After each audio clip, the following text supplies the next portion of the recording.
Hi and welcome to Magic Numbers. This is episode number 82 and exciting day today. We're going to dive into the early Lord of the Rings data. But before we go into that, obviously this show is sponsored by mtgazone.com. So thanks to them for sponsoring me and for letting me kindly give their website to my merry ramblings about limited and data. And it's also sponsored by you. There's Patreon. It's there for you to take if you have spare cash. I'm super happy if you can sponsor me. There are some tiers with some rewards that will include today's question of the week. Yeah, and so thanks to all people that are supporting me, and thanks to all of you that consider supporting me, because it's the thought that counts. But before we go to the main topic, I always start with a preamble. And today's preamble is obviously linked to the fact that we are early in the season. And first part is early data should be approached carefully. Obviously, when we start the new format, we don't know how to build the right decks. They're maybe not perfectly streamlined. There are some cards that are clunky that we're still testing out. There are cards that are good that we are not testing enough. Because the decks that you're playing against are not optimal, some cards might get an unfair advantage from that, and it will not carry over a matured format where those cards will be already well known and those cards will be played at the proper rate and drafted at the proper rate.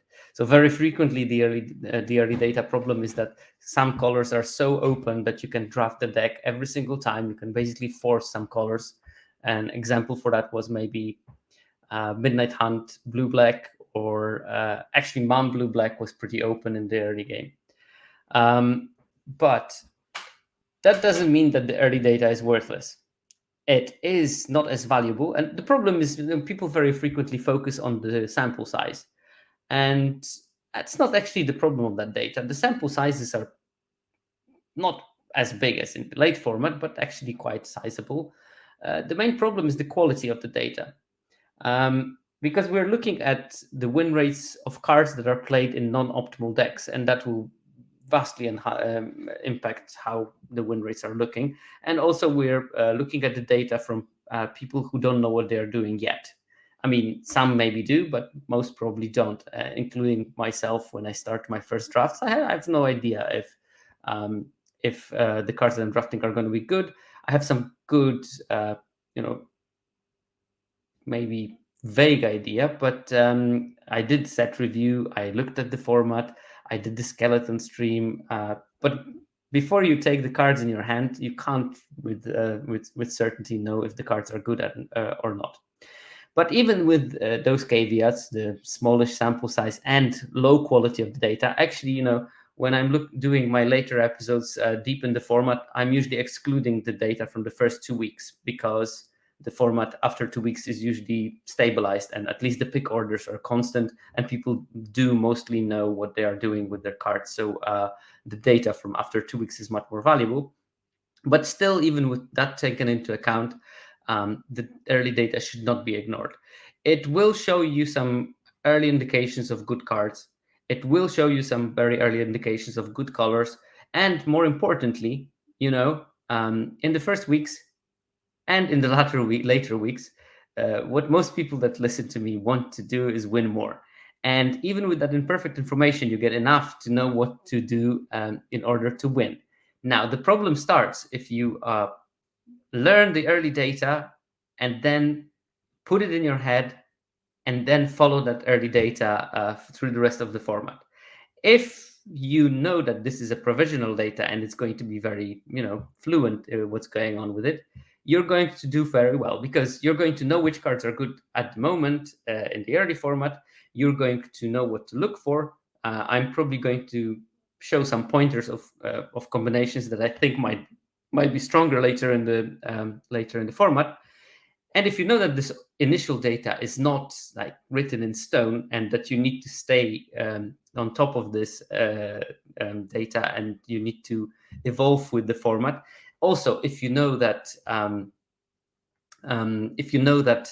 you have to sometimes ignore the data because your experience tells you something else, and you know more or less how to do it, you're going to end up just fine. But that approach is necessary for you to actually gain something from the early data. The worst thing that you can do is listen to the data from 2 days and then just assume, this is going to be like this for the whole format. It's not. Okay, with the preamble out of the way, we have a question of the week from one of my patrons, Mike, who asked, roughly, I change the questions every time, but that's what they wanted to ask: how good is stern scolding? And the question was more about how many creatures can be targeted with it, and how potentially good it is. But because I already have the early data on it, I also looked at some numbers, and I will give you maybe more context than Mike asked for. So first, let's start with Stern Scolding, because maybe not everyone knows every card in the format just yet. Stern Scolding is a blue mana instant counter target spell with power or toughness 2 or less. So a 1 mana spell that can deal with a creature when it's being cast, has some upside, has some downside. But first, let's take a look maybe about how what fraction of creatures can it deal with. So it's actually not so bad.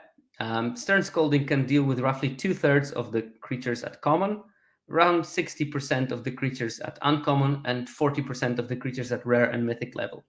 And of course, there's not many 1-drops in this format, and definitely not many good 1-drops, which means that most of the time when you counter something with Stern Scolding, you're going to be up on mana, which is important because they paid 3 mana, you paid 1 mana, your card is in the graveyard, their card is in the graveyard. Potentially, if you play some spell synergies, your card does something in that graveyard, theirs doesn't. So that's a very good way of getting ahead on resources. And I haven't done that for ages, and maybe next time there will be a replay data, I'm going to revisit that. But spending more mana than your opponent is a way of winning, and utilizing spells efficiently, gaining advantage on the resources is a good way of winning games. So from that perspective, Stern Scolding looks pretty good. But when we look at the numbers of the card, the win rate, game and hand win rate, is only 55%. It's not bad by all means, but it's not amazing. Glorious Gale, the 2 mana counterspell for creatures, has a much higher win rate. Saruman's Trickery, the 3 mana counterspell that amasses 1, that can counter anything, has a much higher win rate than that. So it's the third of those counterspells. And Alsa of the card is around 5.4, which means that the card will wheel if you open it around 35% of the time. This also tells you something about the prioritization of this card. Because of the win rate that's not super high, and because of the Alsa that is reasonably high, I would probably, if I open it, not first pick it. And even if I'm in pack 2 and I know I'm in some kind of a blue deck, I would try to float it and maybe get it on the wheel. And if I don't get it on the wheel, I'm not shattered. I'm absolutely fine with it, and I'd rather pick some cards that are higher priority for me. Of note, it deals with 7 out of the 20 top commons, but there is a good chunk of commons that are non-creatures in the top echelons, because always removal floats to the top, and it deals with 7 out of the 20 top uncommons. So yeah, that deals with your question, RFY.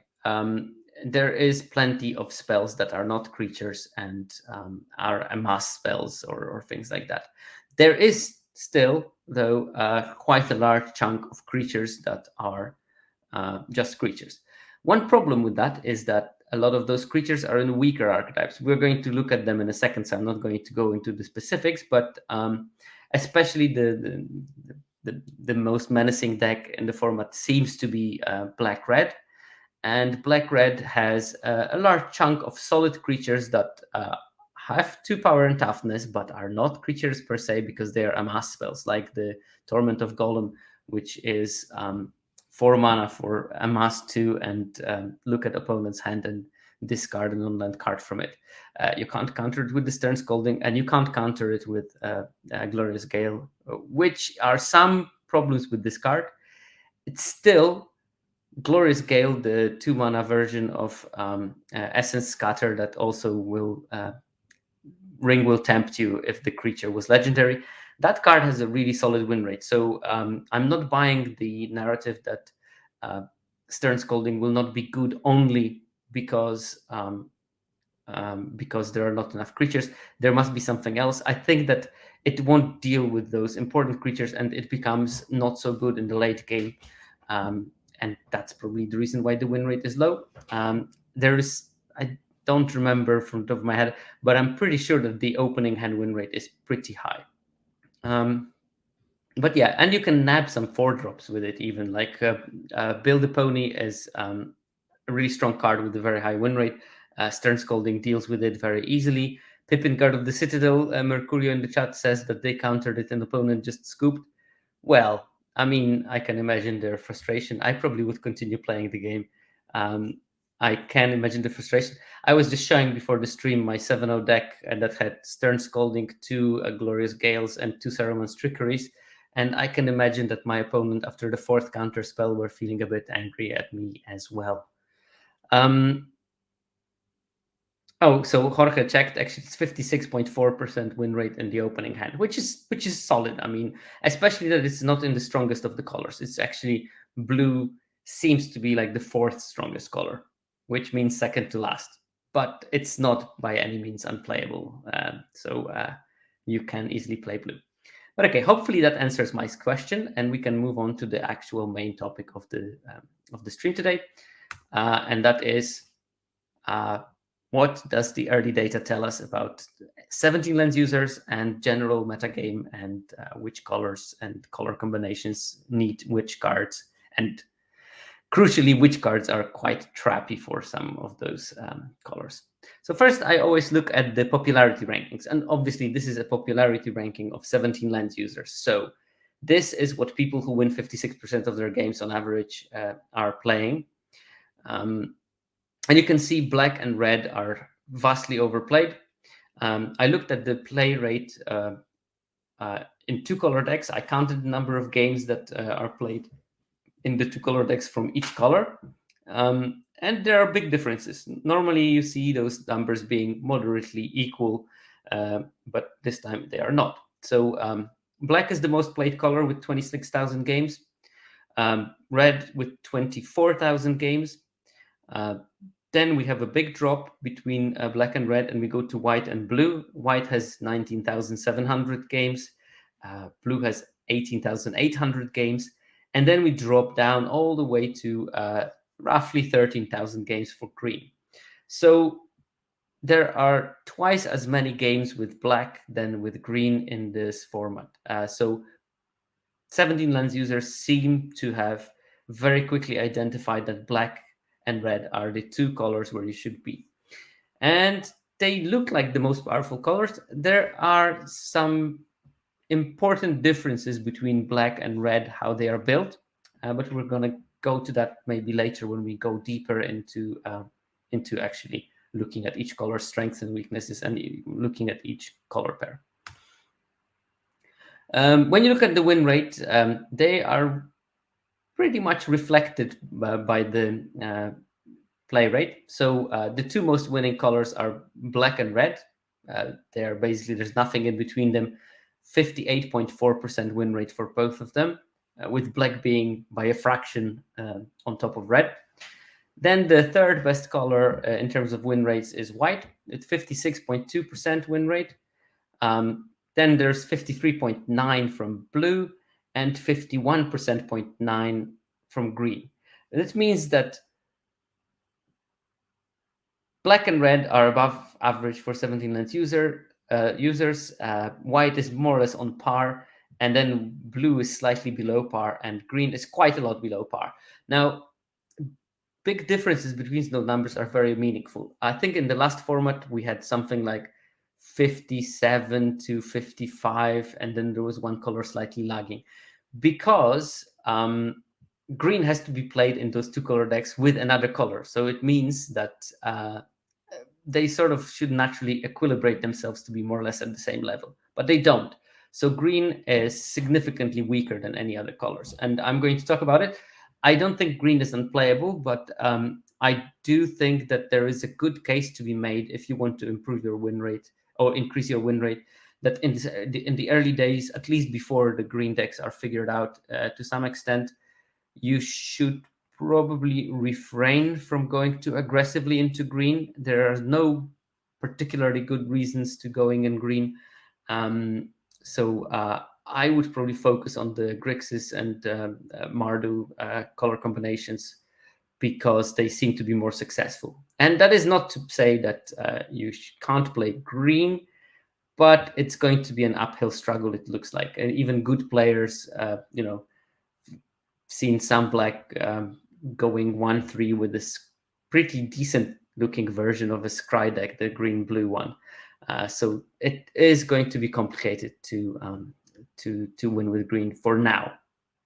Now, I think that there's potential with some green color combinations, and I'm going to go through that later. But if you want to purely maximize your win rate, I would just basically try to always be in black or red and then try to choose the supporting color for them based on what is open.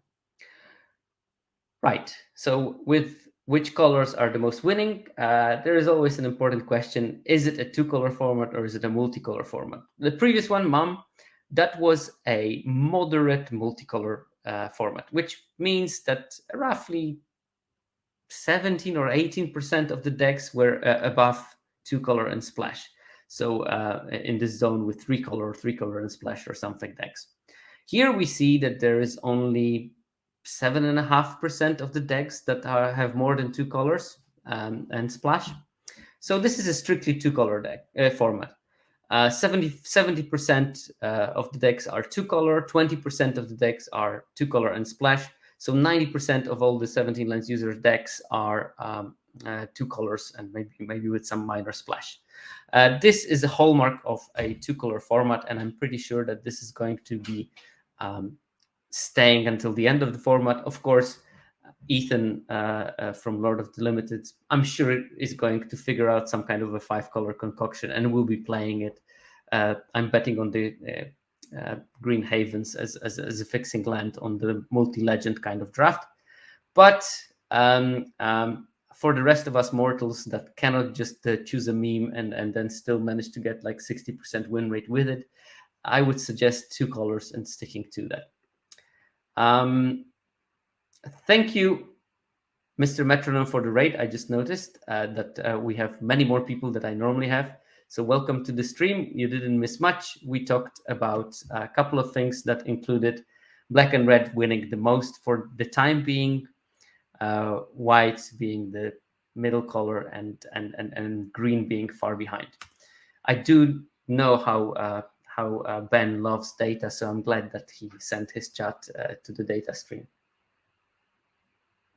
And again, it looks like a two-color format, and I would probably, at least initially, avoid three-color combinations, although I think that potentially Grixis can be, as a Grixis spell deck, can be a thing, and I'm sure that someone will figure it out, and we are going to learn from that person. If you want to volunteer your gems to figure it out, be my guest. I think that there is something into that. The check will arrive, of course, Mr. Metronome. The check will arrive promptly. So, of course, the fact that people are playing two colors and splash mainly doesn't mean that this is the best strategy in terms of the win rate, but it sort of is. I mean, yes, the monocolor decks have a higher win rate, but you have to keep in mind that drafting monocolor deck, you have to be in a very specific pod when one color was so atrociously open that you were able to build a full deck out of it. And that's not going to happen very frequently. So obviously, those are a bit of outliers in general. And always those decks have a very high win rate because something really special must have happened to sway a 17 Lens user to go monocolor.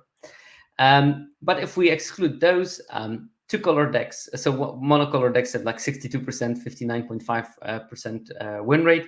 Two-color decks, 57.2% win rate. And then we have a drop of around 4 percentage points, two colors, and the splash already only 53.2. Now here we also have to think that sometimes people splash because they want to, and sometimes people splash because they have to. So at least a part of those two-color and splash decks will be train wrecks, basically, when maybe there was a color you were cut off from and you needed to pivot into a third color, but then you didn't make it on playables and you had to splash some cards, or you missed a functionality in your deck and you had to splash for removal. Those kind of situations will happen. And of course, because it's a mixture of decks where people wanted to be something and didn't want to be something but had to, the win rate is going to be lower. But also, splashing is a cost, because sometimes you will have the games where you can't cast your splash cards and you draw them. And even worse, sometimes you will have games when you draw the splash colors and you don't splash colored lands, and you don't draw one of your main colors, and then you probably have many spells that you cannot cast, and you're going to lose some of those games. This will happen more frequently when you splash, and that's why we see this drop. But 4 percentage points is a hefty drop. In some formats, if the fixing is good, if 3-color strategies are supported, then you can actually have a splash and have almost the same win rate as you have with the 2-color decks. This is not one of those formats. Splashing is costly. Apply with caution. And I'm sure that there are things that are worth splashing, like, for example, Sauron the Dark Lord is a great card to splash in your either black-red or blue-black or blue-red deck, because the card is like A-level bomb. But maybe splashing something of less impact is not such a great idea. But actually, in the later data, we're going to see one card that was successfully splashed in another deck, and actually ended up to be the top uncommon for that color combination. So it is possible to splash if you know what to splash. And then 3-color decks have already 51.3% win rate, so a whole 6 percentage points lower than the 2-color combinations. And 3 colors and splash go down to 45.4, so a whole 12 percentage points lower win rate. 12 percentage points lower win rate, that's like taking a mulligan every game, basically. So, yeah. The chat also says that you can choose not to splash Sauron and still get a trophy. Yes, that is a possibility. And very often that's a right choice not to splash even a powerful bomb if you have a coherent deck in 2 colors. And sometimes you just don't need the bomb because the extra power will not outweigh the extra cumbersomeness of splashing something. So yeah. But generally, the win rates also show quite strongly that this is a 2-color format and you want to stick to your 2-color decks. In terms of color pairs that people play, I counted together all the 2-color decks and 2 colors and splash decks. Obviously, the majority of the data will be pure 2-color decks because they were 70% of all the data set. And also, this covers 90% of all the data that we have so far. So that's a pretty, pretty representative sample of what's going on. And I always like to focus on those 2-color combinations because that's what you need to probably figure out early in the format, unless it's a special case when the format is 3-color design. So on average, if we would have a perfectly balanced format, all those decks should be represented 10% of the time, but they're not. Rakdos is played 20% of the time, so twice as often as you would expect in a balanced format. That's a big bias towards playing Rakdos. Then we have a drop, and there is like 4 archetypes that are over 10%, but not above 14. So Orzhov is played 14%, 13.6% of the time. Izzet 12.7, Dimir 11.3, Boros 11.2. So they are roughly in the same cluster, way below Boros and Rakdos in terms of frequency of the play, but way above everything else.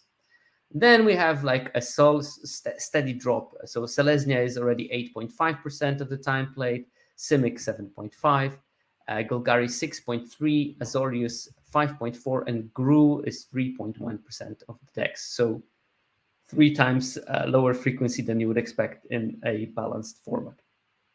So that shows you 17 lens users, they know what's going on, they are invested players. They not only use this to store their data, but also to look at the data. They figured out very quickly, Rakdos, Orzhov, Boros, Izzet, and Dimir is where it's at. And if you look, I kept the same order of the archetypes by popularity, and I looked at the win rates. And when you look at it, Rakdos has the highest win rate, 60.2%. And then slightly below it, you have Orzhov with 59.2 and Boros with 58.7. So of those five most popular archetypes, three of them, the Mardu ones, are also the highest win rate. And then when you look at it, Izzet and Demir, the two Grixis pieces that are not black-red, they have 56.3, 56% win rate, which is solid. So the five most popular archetypes in terms of play frequency are also the five most winning archetypes that you get. But then you have slightly weird things. So Selesnya, which is played quite a lot, is only 51.5% win rate. Simic, which is played 7.5% of the time, if I remember correctly, only 48.7%, and is actually the most losing archetype. I think that this is linked to the fact that Simic's scry mechanic is very appealing to play, and people want to try to play it, and unfortunately, it doesn't work. And we're going to talk about it when we get to Simic in the analysis. But for now, it has very low win rate, even though it's still played. I'm pretty sure that the frequency of playing Simic is going to plummet for 17 Lens users over the next week, because 17 Lens users, one thing you can tell about that they don't like is losing. So obviously, they are going to stop playing it just because they see that the win rate isn't there. However, Golgari has a 55.2% win rate, which is like not amazing by all means. But that's 5 percentage points lower than Rakdos. That's just 1 percentage points lower than Izzet or Demir.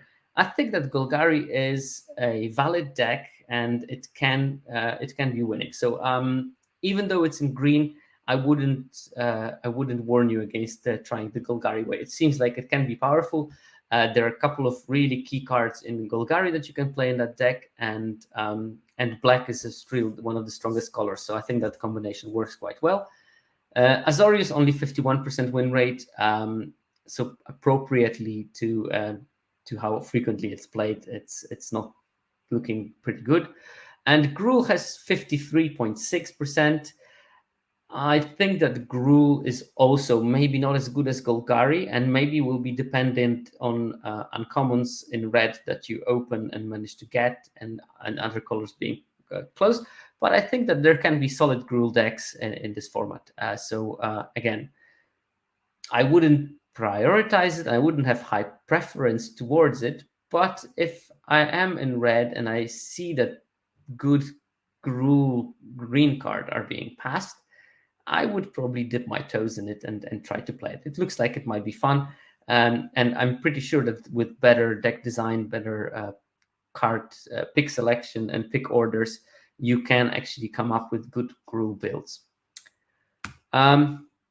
So right, now we're going to go through the part where I look at the color evaluation, and I'm just going to go through the best bombs, top commons, and top uncommons for each color. I'm going to pick 3 of each category for each color.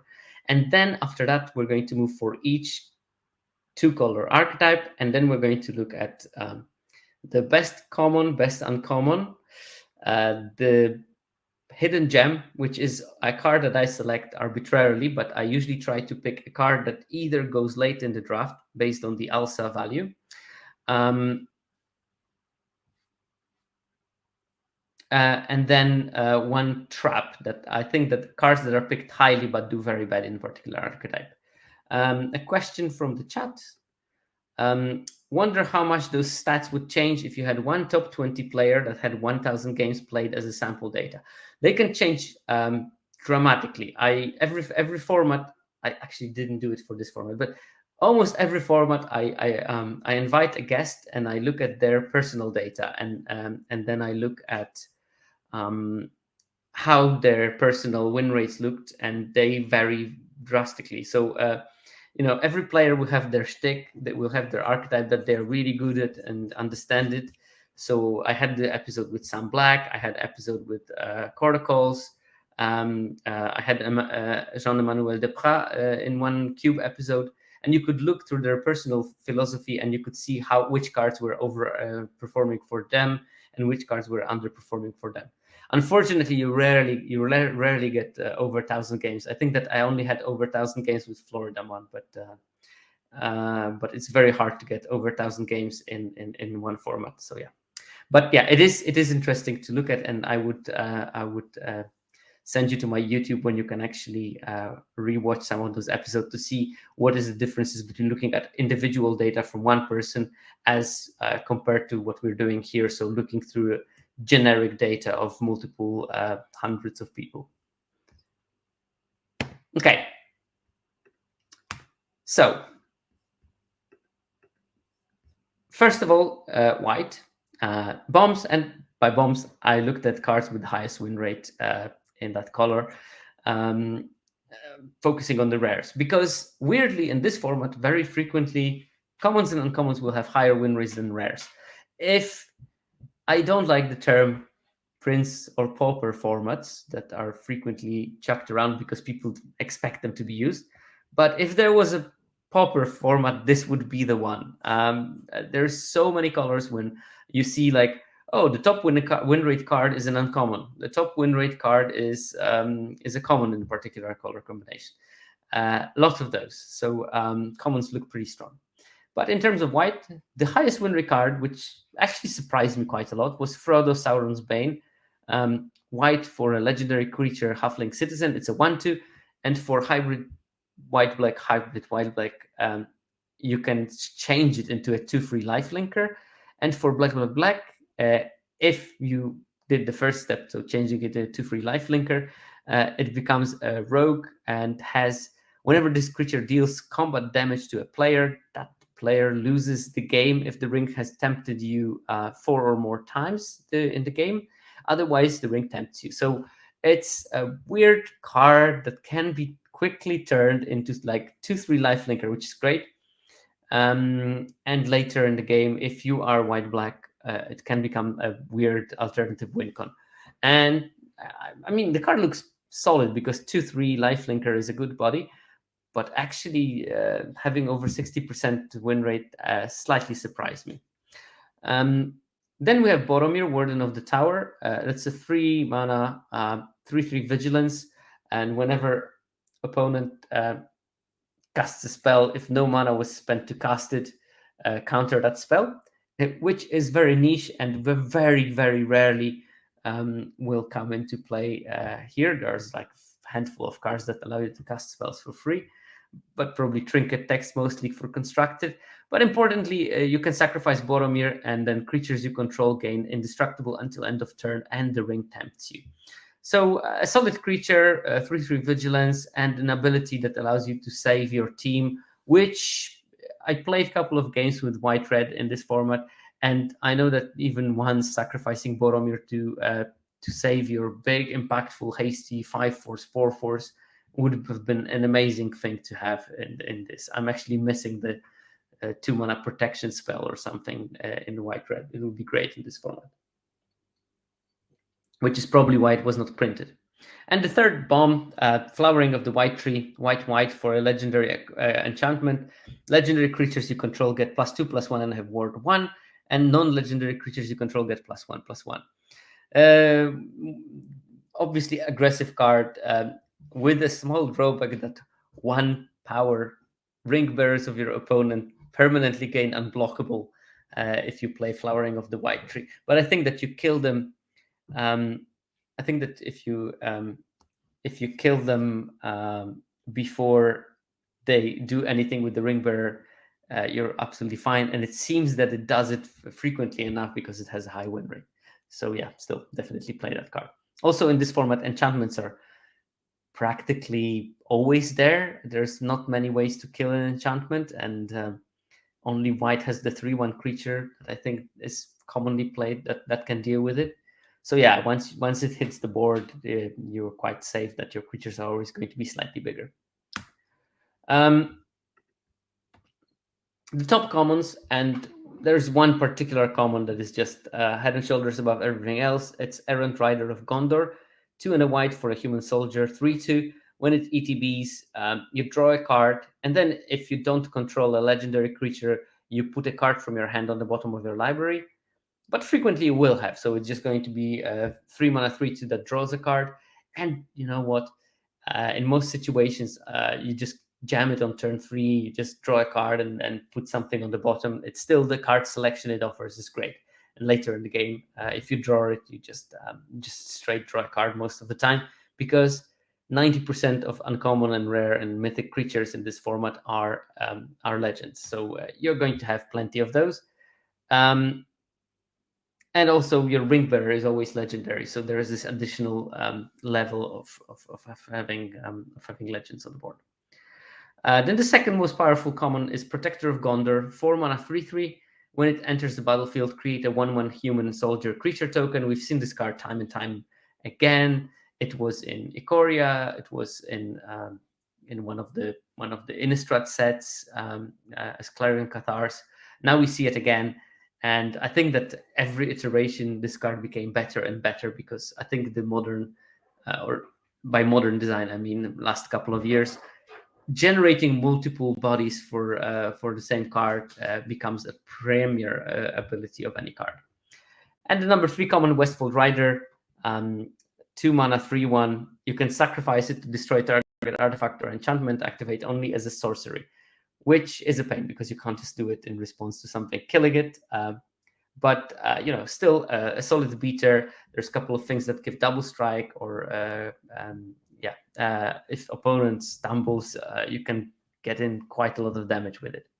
And when you're on the play, top uncommons, Build a Pony is actually top uncommon for white.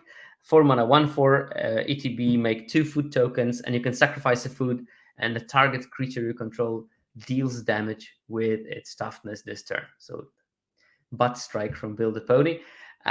Really high win rate, really solid card. Excellent ring bearer because it has 1 power, so it can't be blocked by anything, but it attacks as a 4/4 practically for at least a couple of turns. Then there's Eowyn, Lady of Rohan, 3 mana for a 2/4 human noble. It's legendary. It's uncommon, obviously, most likely legendary. And at the beginning of combat, target creature gains your choice of First Strike or Vigilance until end of turn. Or if that creature is equipped, it gains both First Strike and Vigilance until end of turn instead. Also, equipping costs 1 less. It's mainly trinket text in this case, but sometimes will come into play. But a very solid creature, like 3 mana 2/4 is good. It can have Vigilance on its own. It can give First Strike to something like bigger on the front, like for example the Westfold Rider that we seen last time. You can play Westfold Rider, turn 2 you play Eowyn, give the First Strike to Westfold Rider, attack, and basically it either eats something or connects, which is exactly what you want to do in white decks. And number 3 uncommon is Lost to Legend, white for an instant.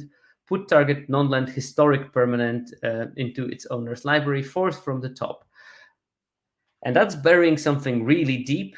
And also there's so many legends that you will almost always find a target. However, I looked at the archetype data, and not in every archetype Lost to Legend looked like it was a good card. So maybe it is specific for some decks. Prächtiger Kapfen, you missed very little. We just went through white, and we're going to go through all 10 color pairs, so you're gonna get all the value. Now, interesting part, blue bombs. There's only one. There's only one blue rare that has a decent win rate. All the other ones either have poor win rate because they are some sort of constructed plants or something like that, or have too small sample size because probably they're also constructed plants and maybe mythics. So only one blue card cleared the threshold that I considered to be enough to be a bomb, and that was Rangers of Ithilien, 2 blue for a human ranger, 3/3 with vigilance, and when it enters the battlefield, you gain control of up to 1 target creature with lesser power as long as you control Rangers of Ithilien, and then the ring tempts you. So I guess the idea is that they arrested Gollum, and the ring tempted them because of that. Yeah, this type of card was always good, and it's not surprisingly also good in this format. Top commons. Number one is Glorious Gale, and you see, this is the question we had earlier in the chat. Are there too many cards that amass instead of being creatures for this card to be good? The answer is a resounding no. It's still good. It still has a high win rate. Glorious Gale is just an strictly better Essence Scatter. You will always find targets for it, and frequently, the better the target, the bigger the benefit, because you also get the Ring Tempt you if you counter a legend. Number two blue common in terms of win rate, and that might be a surprise to some. Soothing of Smeagol, one and a blue for an instant. Return target non-token creature to its owner's hand. The ring tempts you. And I think that the ring tempts you is absolutely essential. Also, I can't even imagine how good this card would have been if it would target any creature and not just a non-token creature. But as it is, it targets non-token creatures and is still pretty good. So I would maybe draw your attention to try out this card a couple of times if you still didn't play it. It has decent numbers. And number three on the blue commons is Lorien Revealed. That's the 3 blue sorcery, draw 3 cards, but it has Island Cycling 1. I was showing before the stream my 7-0 trophy deck that had 3 of them, and I played 15 lands, and I was very happy with doing so. The land cyclers are strong in most colors. I think that the one that sort of looks slightly weaker is the white one, but it's still perfectly playable, and some of them are among the best cards in their colors, like Lorien Revealed here.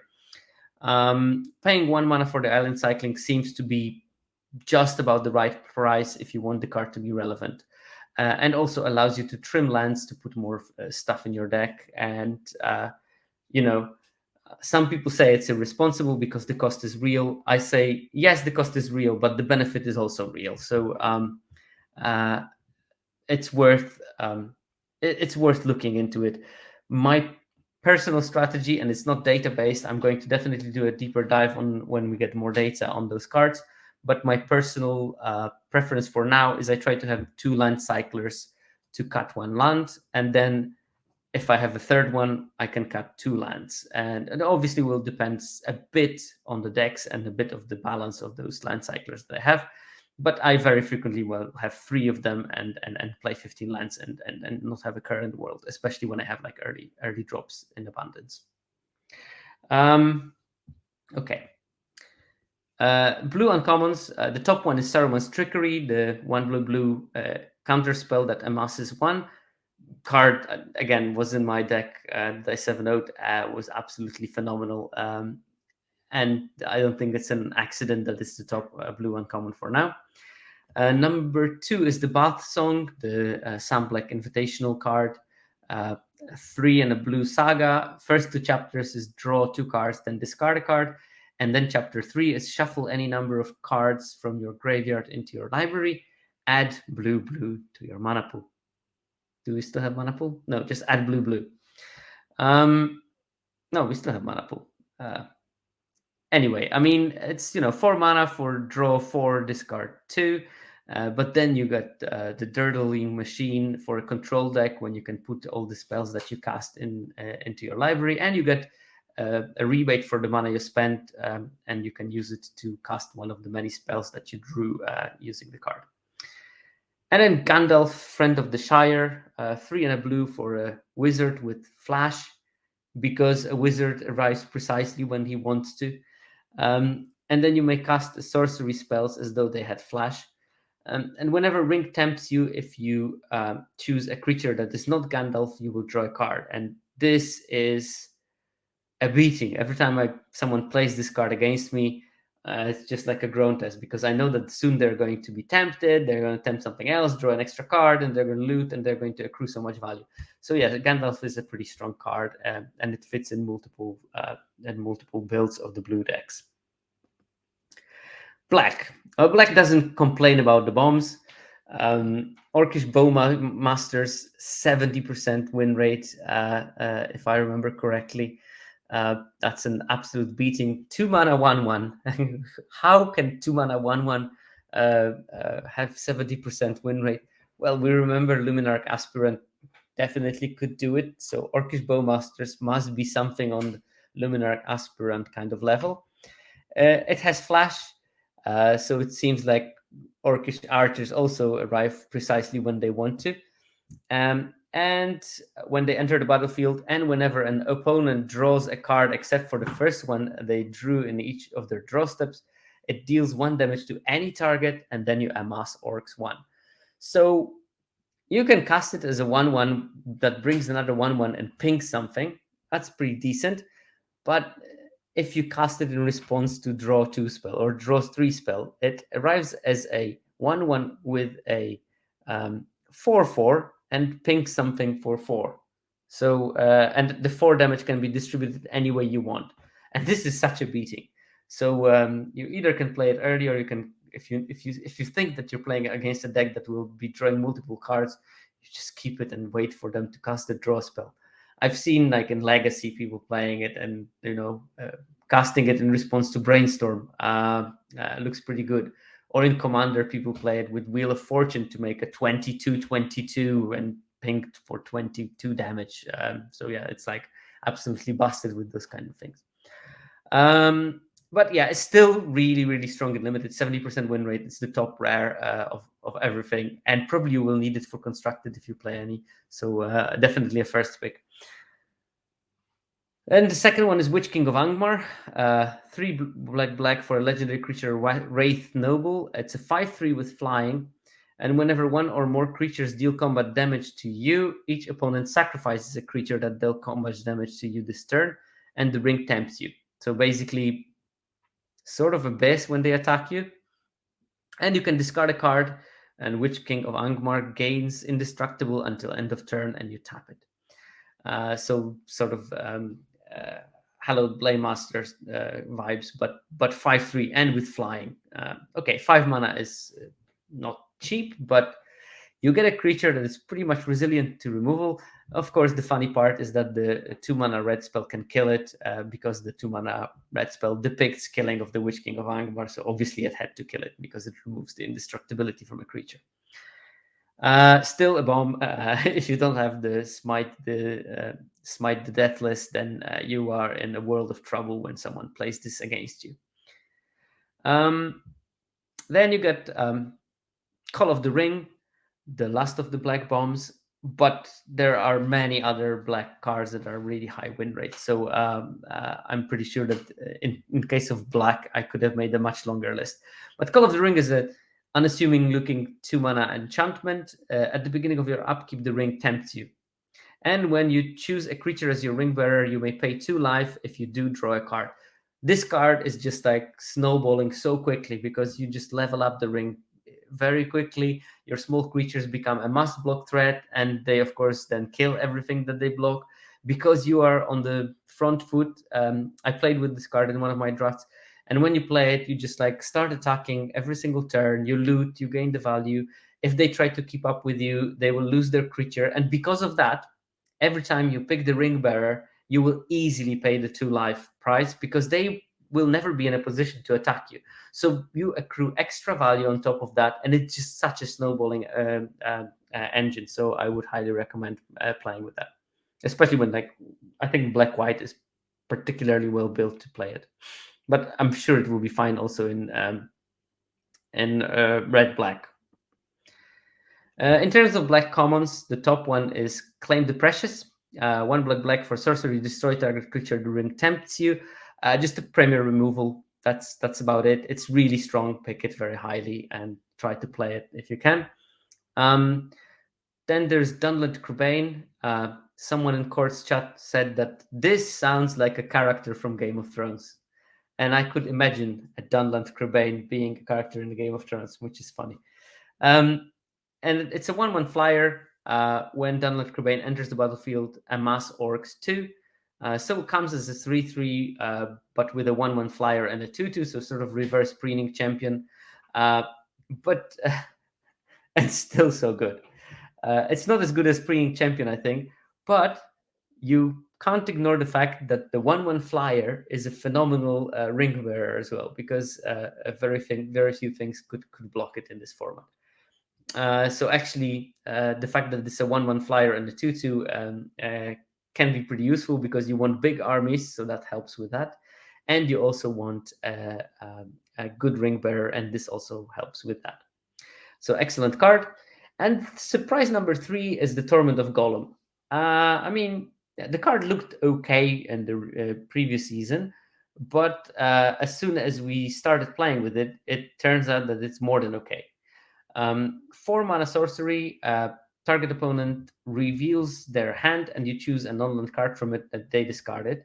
But on top of that, you get Amass Orcs too, and this generates a pretty good amount of value, because that basically can be like a hasty 2/2 if you already had an army amassed. So you played the Crobane on turn 3, you amass 2. Next turn, you play Torment of Golem before attacks. You have now a 4/4 army, and also you snapped one of the few things that can deal with the armies. So actually, armies are hard to deal with removal, because there is a chunk of removal that doesn't do much about armies, and that's a big push in favor of amassing large in this format. And it seems like, getting the 7/7 army is not such a bad strategy. And with Torment of Golem, obviously you can nab a very important spells. Like, again, this was my biggest fear when I was playing the blue-red deck that I trophied with. I was having the Gandalf Sanctions in my hand, but every turn I'm thinking, like, what if they have the Torment of Gollum? And it never happened to me, luckily, but I can imagine that it does happen to other people, and it just completely ruins a very valid strategy, because without this card, you could just sit on your Gandalf Sanction and wait until you have like 13 instants or sorceries in your graveyard and just cast it. But with this, you maybe sometimes have to rush it, because the possibility of the opponent playing the Torment of Golem is real, and because of that, you might lose the game, because you lose the spell that was your plan to deal the bulk of damage in the game. In terms of uncommons, there's just banger after banger in black. But oh yeah, by the way, I didn't mention, these are the top 3 black commons, but black is so deep on commons. There is probably like 12 really top common quality cards in black. That's part of the strength of the color. Most of it accumulates in the common level, and that's why it's so easy to draft, because there's so many good cards in it. There are still some very good black uncommons, and Voracious Fell Beast is the top of that. 4 black for a Drake Beast. It's a 4/4 flying. When it enters the battlefield, each opponent sacrifices a creature, and then you create a food token, because you only have one opponent in limited. So yeah. Yeah, I think 7 of top 10 or even 8 of top 10 commons are black. So I don't know how it changed from yesterday. Yesterday it was 8. Today I think it dropped to 7 maybe, but I'm not sure. So yeah, this is like one of the top uncommons in the whole set. And then you still have a banger in Nazgul, 2 and a black for a Wraith Knight. It's a 1/2 with Death Touch. But when it enters the battlefield, the ring tempts you, and whenever the ring tempts you, you put a +1/+1 counter on each Wraith you control. So it automatically becomes a 2/3 Death Touch. Then if you have, you can play 9 of them in your deck, by the way, which is actually a drawback in limited, as you could play 10. Only the chance of drafting 10 is so little that it won't be an actual real drawback. Yeah, so the point is, when you have multiple Nazgul, obviously the ring tempts you twice when they enter the battlefield, and then you put counters on each Wraith. The ring tempts you, and then each of them triggers and puts the counters twice, and they become just massive. Funderwank, imagine ever getting even 4 Nazgul. Because I wrote a thread on Twitter about what are the odds of opening 9 Nazguls in the same pod, which is, by the way, you have a higher chance of opening the 1 ring than opening 9 Nazgul in your pod, and not to mention drafting 9 Nazgul. But someone sent me a picture of them having 4 in their deck, and that deck trophied. Would you believe it? No, of course it's a lore flavor, of course. Then the third uncommon is Golem's Bite. Also has a pretty solid win rate. It's 1 mana instant. Target creature gets -2/-2 until end of turn, and then for 4 mana you can exile it from your graveyard, and the ring tempts you. Activate only as a sorcery, and that ring tempts you part is an essential element of that card, because very frequently you will use it exactly when you want to gain the maximum advantage. So most of the time you will wait to get at least one level of the ring, and then you can use the Golem's Bite to activate the second part, attack with your creature, loot, and accrue value. Or you don't have good attacks, well, maybe you can activate the third level, and then you attack, and if they don't block, if they block it, they lose their creatures. Or of course, you can go to the level 4 and then make your creature into a must blocker that will also kill everything that blocks it. So yeah, Golem's Bite, really solid spell. Red bombs. There and Back Again is really a proper bomb, and that's a 5-mana saga. In chapter 1, up to one target creature can't block for as long as you control There and Back Again, and the ring tempts you, which is a nice small value. Then you get another small value by searching up a mountain and putting it into the battlefield. The Lonely Mountain from Hobbit, of course. And then chapter 3 is the big payoff, and you create a 6/6 hasty flying dragon, which dies into 14 treasure tokens. So yeah, I mean, a strong card because it's worth the wait for that third chapter. But apart from that, the other rares in red are sort of like good, but not amazing. Gloin is like a 3-mana 3/3.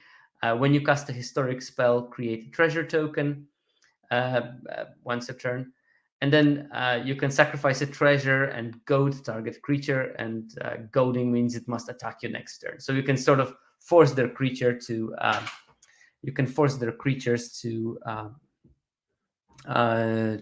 attack into your superior blockers and get rid of them like that. Still decent win rate, not amazing win rate, but still on the sort of bomb level. And then Moria Marauder is a red 1/1 Goblin Warrior. It has double strike, and whenever Goblin or an Orc you control deals combat damage to a player, exile the top card of your library. You may play that card this turn, which is an interesting mechanic. And I think that you can, without sacrificing too much, you can sort of a bit build around this card.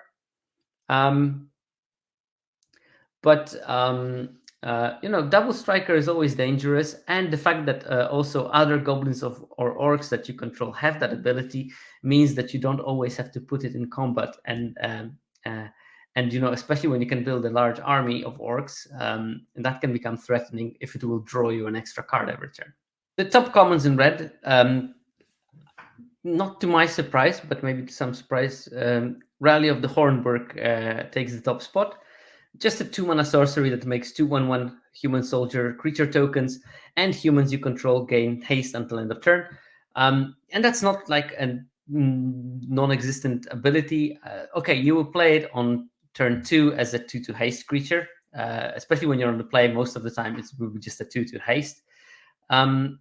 Then sometimes you will just not play it on turn 2, you'll draw it later, and you might create a situation when you play, like, I don't know, maybe the 3-mana 3/2 that draws you a card, and then after that you play Rally of the Hornburg, and the 3/2 gets haste. So that's a good ability. That it gives haste to all the humans that you control. So a very solid piece, and it's good in white-red, it's good in blue-red spells. So yeah, plenty of utility in there. Then you have Relentless Rohirrim. Slightly surprised by this card. In our review, Trumpetman was high on this card, and I was a bit lower. And guess what? Trumpetman was absolutely bang on right, and I was not. It's a 4-mana 4/3 that the ring tempts you when it enters the battlefield. And that ring tempts you is just enough to push it from, just a boring 4/3, not even a 4/4 mana, into the realm of, wow, this is one of the better commons for the color. And actually works quite well. It's also, something maybe people didn't expect, but Shadowfax is way better than at least I expected. I knew that it's going to be okay, but it's pretty solid. Oh no, actually, it doesn't bring shadow effects, does it? I don't know. What am I talking about? Um, it is surprising, but I think that those couple of attempts in red uh,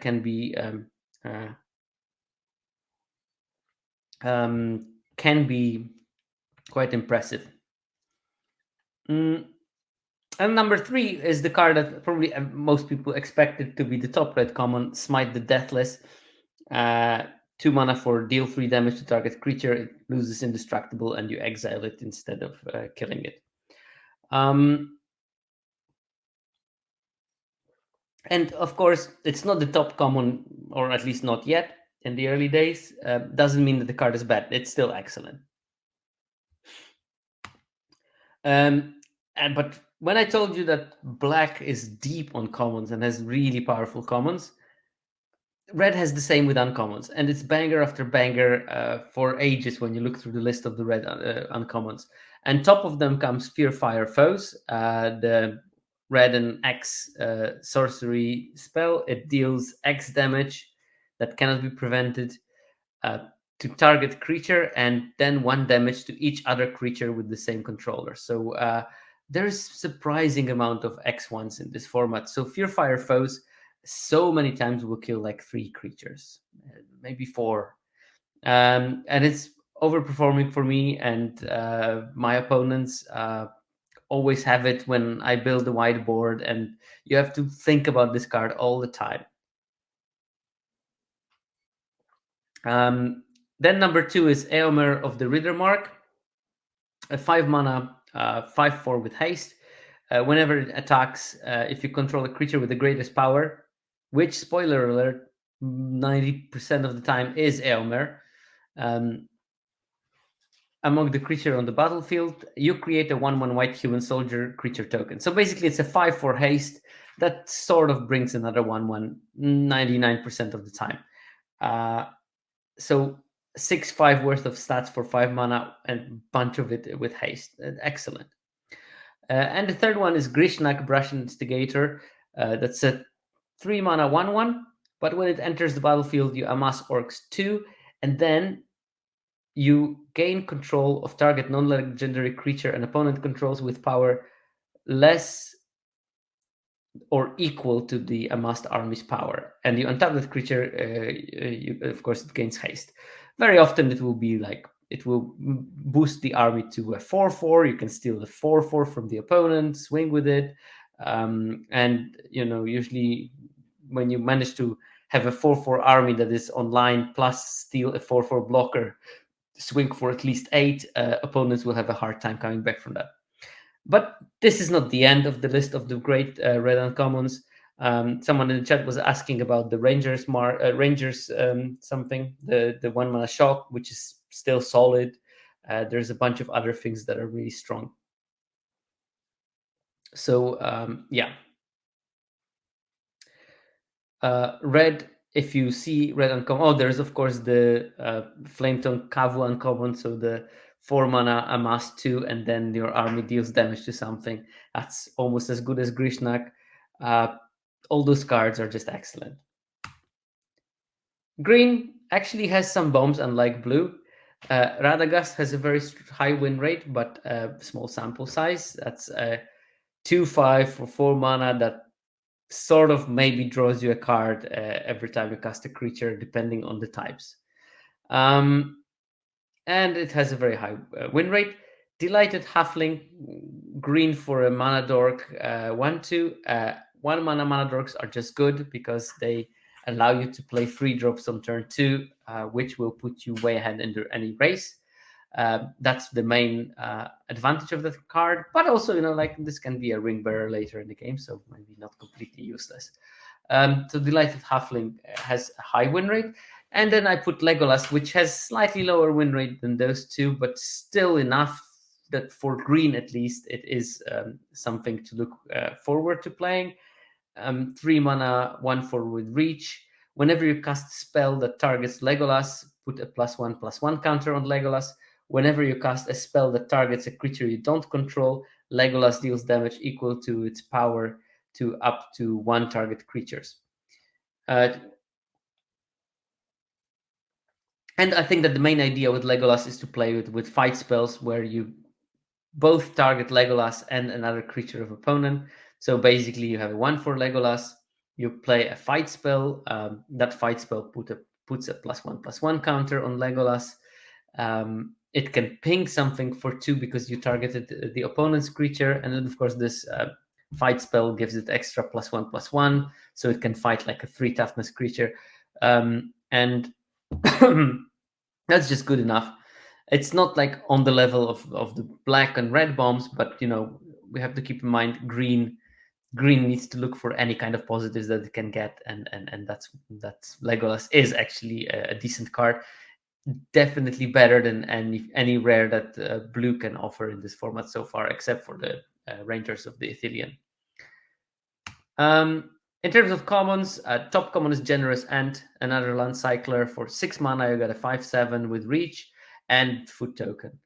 But the second best green common is very interesting because that card must have been under everyone's radar before the format hit the tables, and that's Mirror Guardian, 3 mana 4/2, and when it dies, the ring tempts you.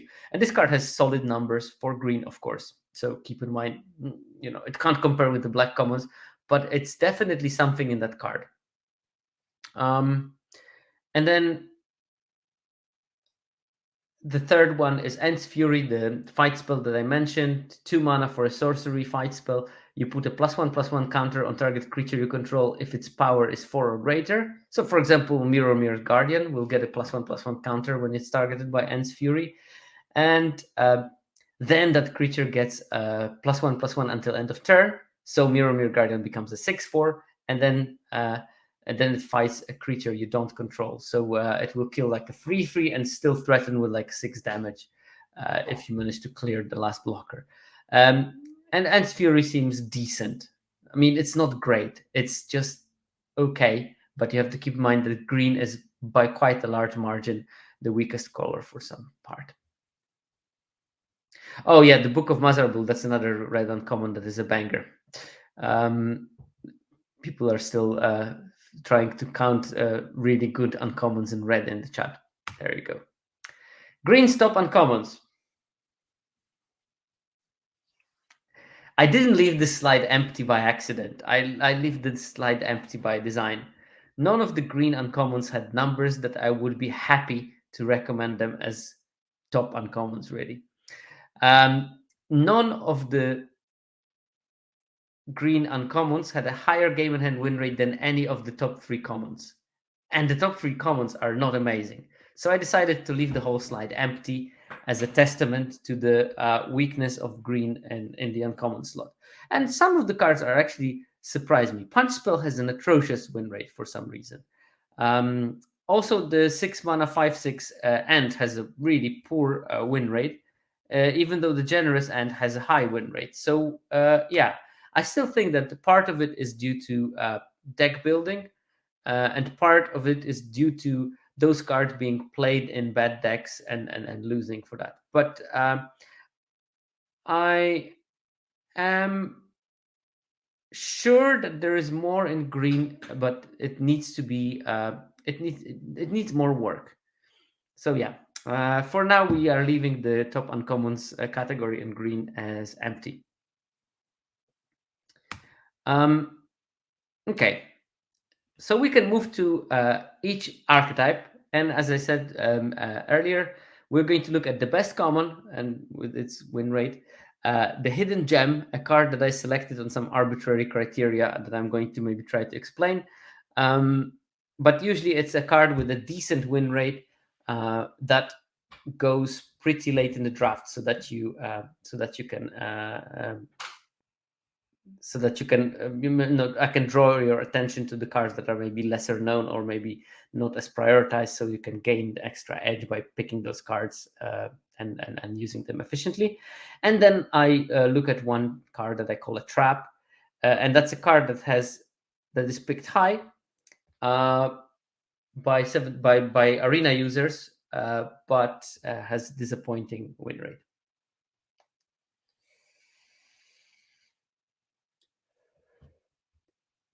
So White blue, the key commons. We have Willow Wind, the 5 mana 3/4 flying creature that scries when it enters the battlefield. And for some reason, this is the best common in blue white decks with a 57.1% win rate. And I have no explanation for that. No, honestly, I have no explanation for that. It maybe is that blue white can maybe clog the board but needs finishers, but it doesn't make sense with any other cards.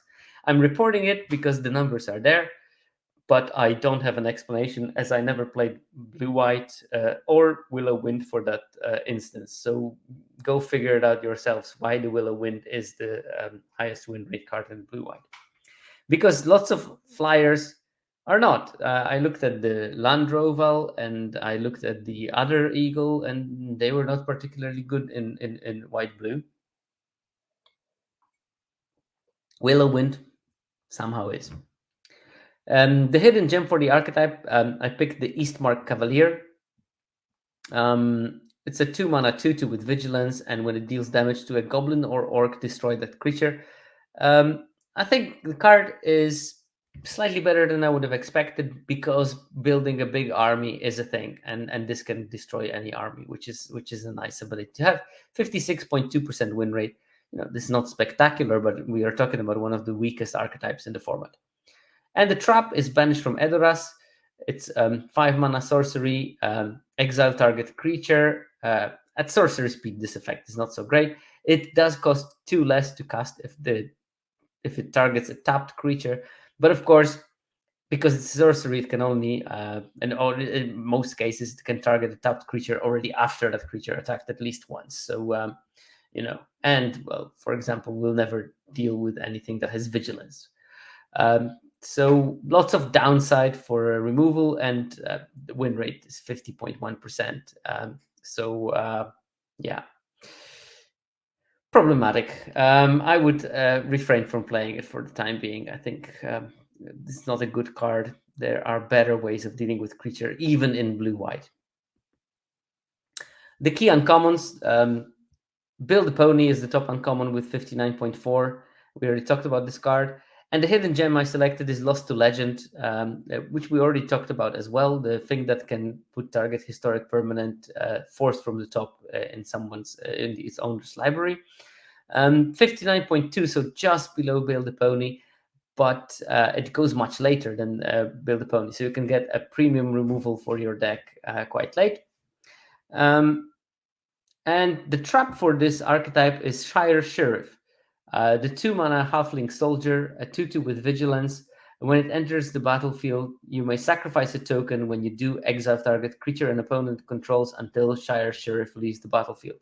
I think the problem with Shire Sheriff in this archetype is that it just doesn't have many ways of generating a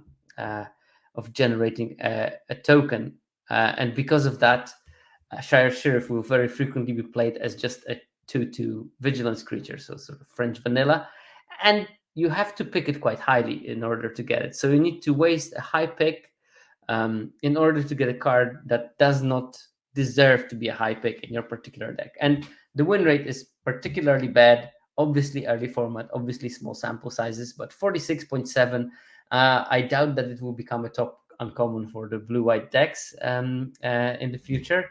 So for now, it's a trap, particularly in this blue-white deck, because it's really good in other decks. So you shouldn't avoid Shire Sheriff. Just think about it when you're trying to draft blue-white, that this might not be the card for your deck. Now, in white-black, a much stronger archetype, and you will see that by the numbers instantly. The best common is the Torment of Golem. It's better even than the Claiming the Precious. It has 64.2% win rate. And yes, again, early data, but even if it drops by 4 percentage points, it's still going to be a 60% win rate card, which is excellent. So yeah, white-black definitely want to be playing your Torments of Golem. The hidden gem I selected is Shellop's Ambush, which is below the Torment of Golem, but I don't think it even is second in terms of win rate. It's probably like fourth or something. Just shows you the depth of the black commons. Shelob's Ambush, 1 mana instant. Target creature gets +1/+2 and gains Death Touch until end of turn. Create a food token. Most of the time, it's 1 mana, kill something, gain free life in the future, and it has 62.9. A really strong, card. And the trap I selected is Mordor Trebuchet. 2 and a black for a wall, 1/4, obviously with Defender. Whenever you attack with one or more goblins and/or orcs, create a 2/1 colorless construct artifact creature token with flying named Ballistic Boulder that's tapped and attacking. Sacrifice that token at the end of combat. 56 is still, at level of recommended commons in white blue, but compared to all the other cards in white black, it's just not good enough. It's just so low compared to all the other things. So basically, you're actively making your deck worse by putting Mordor Trebuchet in most cases. Now, I'm not going to say that there is no decks that will be using Mordor Trebuchet efficiently in white black. It's just keep that in mind because I know that this card has appeal. By the way, picking the trap, I was split between putting this or the Mirkwood Bats, who are also not doing great in the white black archetype. But in the end, I picked Trebuchet because I think that Trebuchet was slightly more low win rate. In terms of key uncommons, the best uncommon is the Voracious Fellbeast with 65.6. It's insane win rate. We already talked about this card. Hidden Gem is Shadow Summoning. It's not that very much hidden, but it goes later because it's a multicolor card. It's very strong, 65.1% win rate, almost at the level of Voracious Fellbeast. And the trap card I selected is Faramir Field Commander. I was very high on that card before the set was released, and it looks disappointing, but I'm still going to be trying with it. I picked Faramir because I thought that if I don't pick it with the low win rate, I would be biasing my presentations against the cards that I thought would be good in the review, and I wanted to avoid it, so I put Faramir just to bash myself basically in front of you on my bet prediction. But to mention the fact that I am still going to try to play Faramir in my decks and see how it can work, because I think that the card potentially is pretty strong. Right. But Rosie could have been, I think, if I remember correctly, could have been one of those cards that just don't fit into white-black. White-red, the key commons, you would probably guess Rally at the Hornburg is the top common at 62.4% win rate. Hidden Gem, and I was very surprised by that card being so high, is the Breaking of the Fellowship. 2 mana sorcery, target creature an opponent controls deals damage equal to its power to another target creature that player controls, and the ring tempts you. And it's got 60.3% win rate. Sample size not gigantic, but still enough. And I think that this is just an okay removal that gets better because there's not so many ways in white-red for the ring to tempt you, and this being one of them allows you to maybe push across that threshold of being able to loot. And I think that white-red will be really beneficial from looting while attacking, because white-red wants to attack, and to attack efficiently, you want to only draw gas, and looting helps you to draw only gas.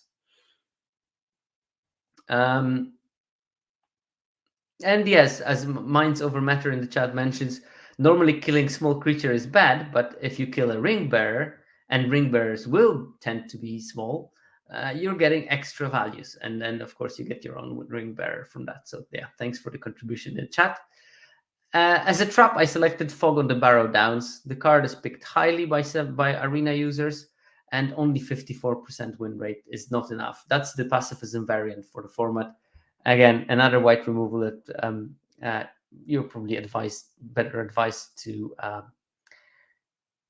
not be playing in your decks, or at least not try to play something else instead of it if possible. The key uncommons, again, there's plenty. Eomer of the Riddermark, we already mentioned, has 65.3% win rate. Hidden Gem, again, because it's a multicolor card, is Theoden, King of Rohan. Um, 1 red white for a 2/3. When it ETBs another human or another human ETBs, target creature gains double strike until end of turn. So when you play it, usually your 2-drop is unblockable, and then you can start doing some crazy shenanigans with putting double strike on every creature that you have. And as a trap, I selected Rosy Cotton of South Lane. 3 mana for a halfling peasant.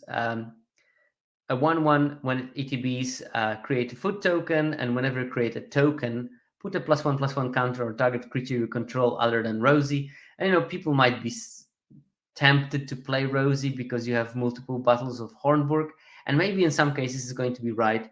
It seems from the data that it's wrong more than it's right most of the time.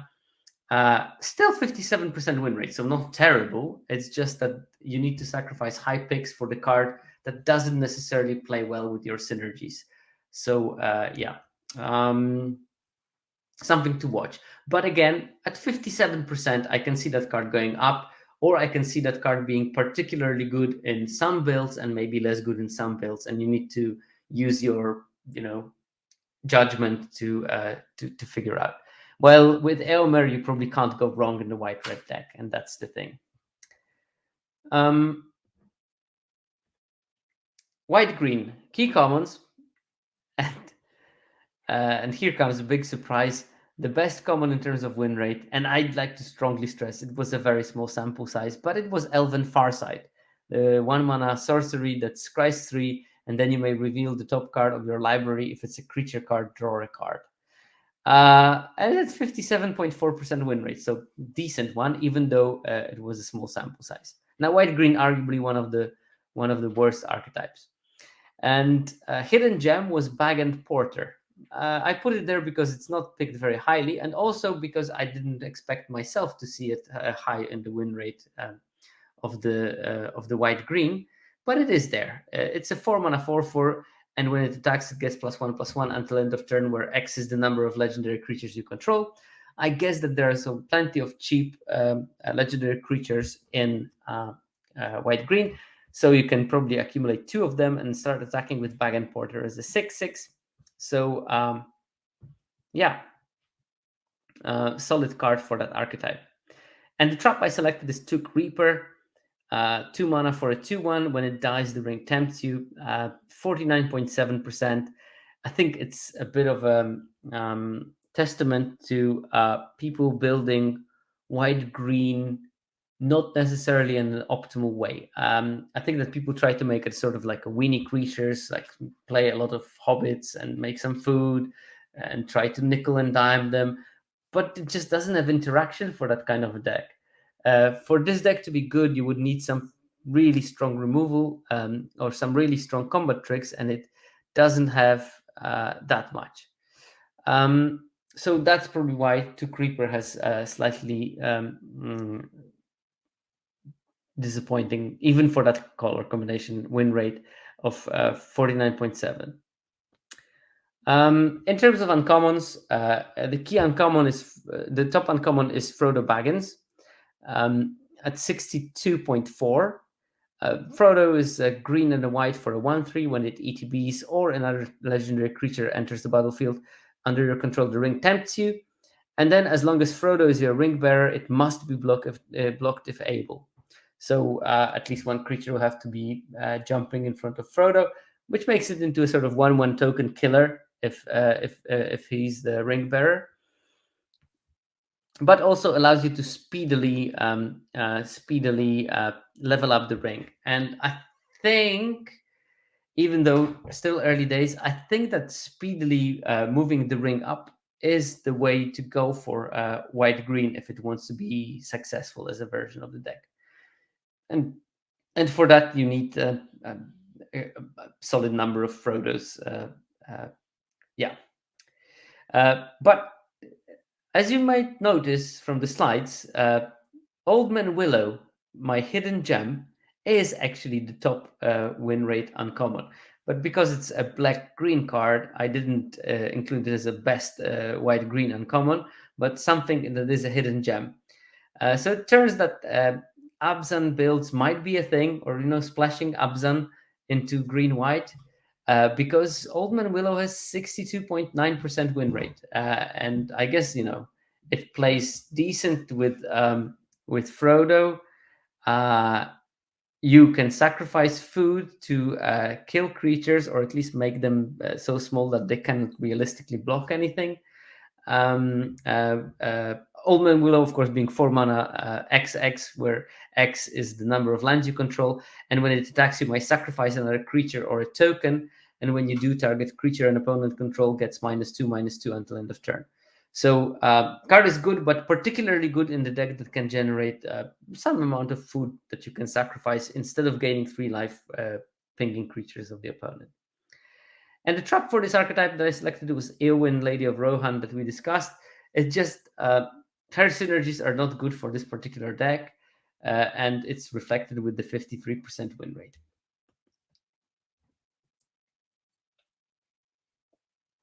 Giving first strike to your 1/3, not necessarily good, maybe.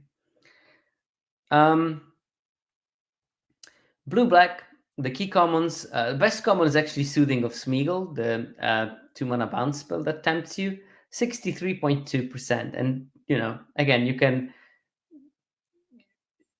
can argue that probably is not the best common, but it's pretty available and it's still quite good, and the numbers are on its side. So I would, don't pick it like it's the best card, but definitely put it in your deck like it is a good card.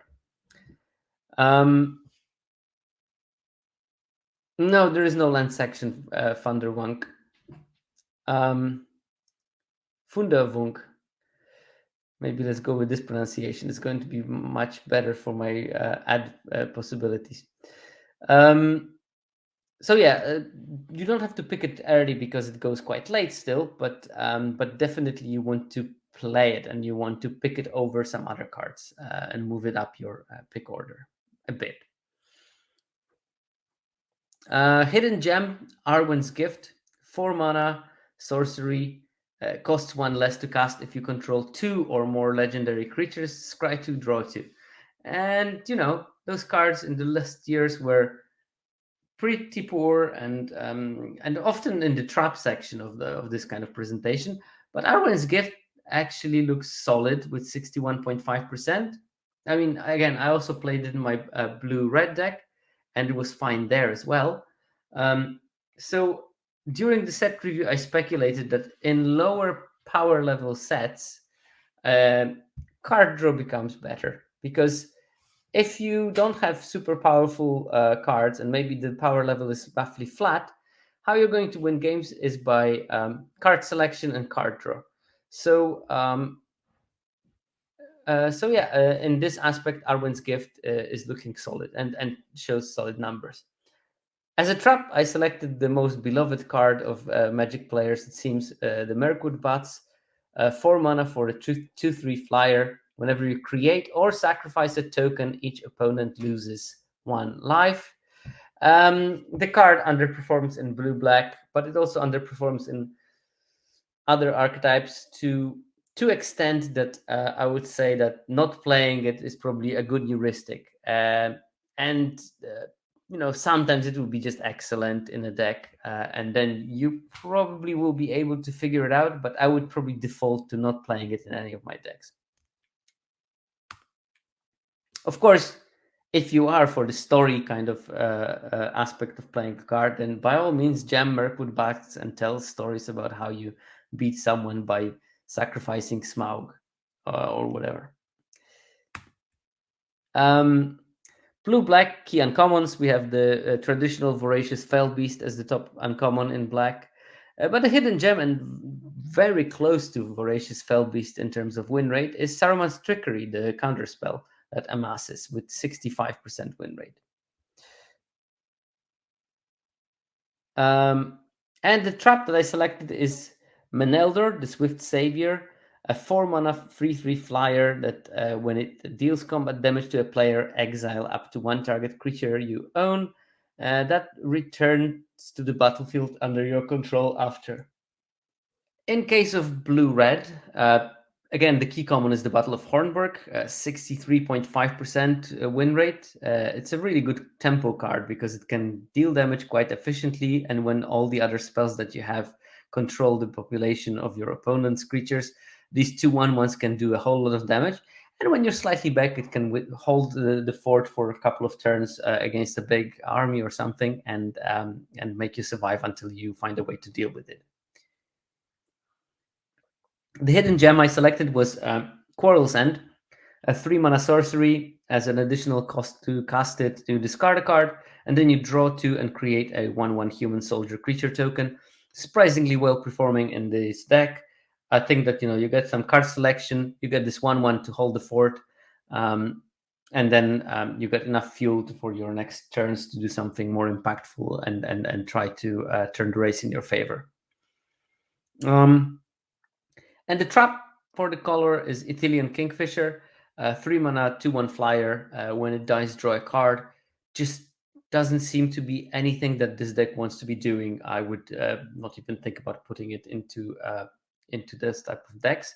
Maybe there are builds where it's going to be slightly better, but in general, it looks like it's a trap for this color combination. Key uncommons for the blue-red. Saruman's Trickery is the top uncommon, 64.4% win rate, like really high. The counterspell that amasses. The hidden gem, obviously, because it goes late, because it's a multicolor card, is Gandalf's Sanction, 61.4. I would say that another card that might be a hidden gem for this archetype is the Mouth of Sauron, the blue-black signpost creature uncommon, because it has decent numbers in blue-red. So this is a card you might be considering splashing.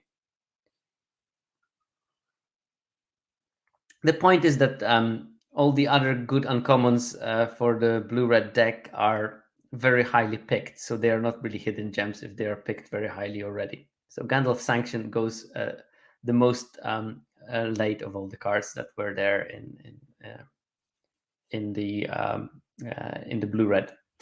And the trap is again Melendor, the Swift Savior, the 3/3 flying blinking bird. It doesn't seem to be something that is really good. Okay, Simic, the key commons, and the best performing common is Generous End at a whopping 54.6% win rate, a whole 10 percentage points lower than top commons in good archetypes.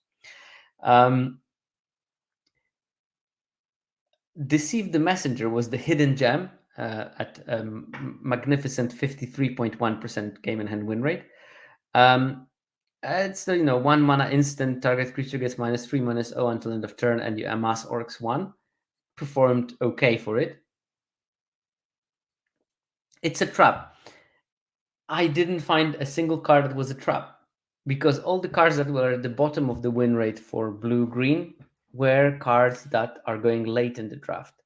So turns out that there are no traps in this archetype, maybe except for the whole archetype as a total. So I would probably hard avoid blue-green for the time being and let someone else figure out how to make it work.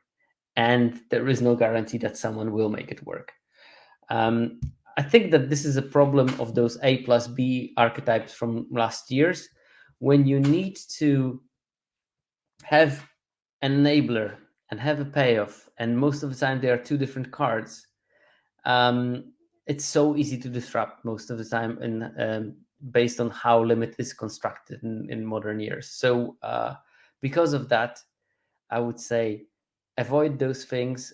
And yeah, it's also this thing that Funderwunk is writing in the chat, that you also need to have those cards in the right quantity and in the right order. And in some games, you will draw all your scry payoffs, and in some games, you will draw all your scry enablers, and in some games, you'll draw exactly what you need, and they will just kill the important piece, and you will be left with nothing. And in the end, the dream is beautiful of playing this deck, but the dream is not